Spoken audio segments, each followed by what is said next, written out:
Ron, oh. Ron. Sige, butan ta na si YouTube. Ron.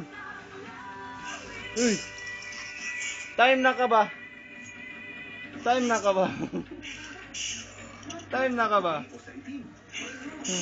Mama! Uy! Na! Huwag ikaw kaon sa igula! Uy! Ikaw kaon sa ilagula!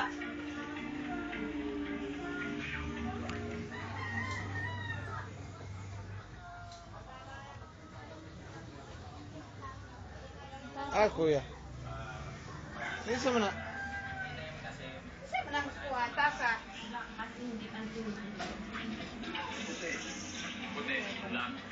Time na ka ba? Puti po. At ang nagwagi?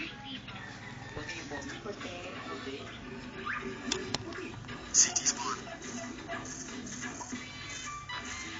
Pero sa survey ng Quizopolis.com na gumagawa ng iba't ibang poll sa buong mundo, mas maraming pumili sa itim kaysa puti. Halos 700 ang bumoto sa itim at 182 naman ang sa puti. Tayo YouTube, te. Tingnan muna natin kung ano ibig sabihin ng Testing. walang dilim. Dilim ay kawalan ng liwanag. Giro ka. Hindi ka pwede si YouTube. Lapad kagnaw. Pag ikaw ay namatay, ina-associate Pagkagnaw. ito sa libingan. Ang libingan ay madilim.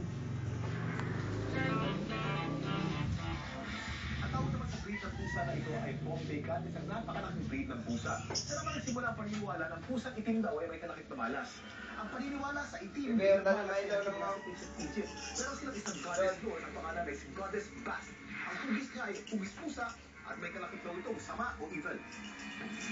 Ang mga tao ay natakot sa pusang itim sapagkat inuugnay nila ito kay Goddess Bast. Kita nila dito na ang pusang itim na si Goddess Bast ay lubhang nangangalit, nagbibigay na sumpa. Mula noon, ang kulay na itim ay nagkaroon ng pakahulugan na ito ay masama. Pero kabaligtaran naman sa Inglaterra, ang paniwala doon, swerte ang itim na pusa. Kaya ang mga English sailors nag-aalaga ng itim na pusa sa paniniwala na kapag nakasakay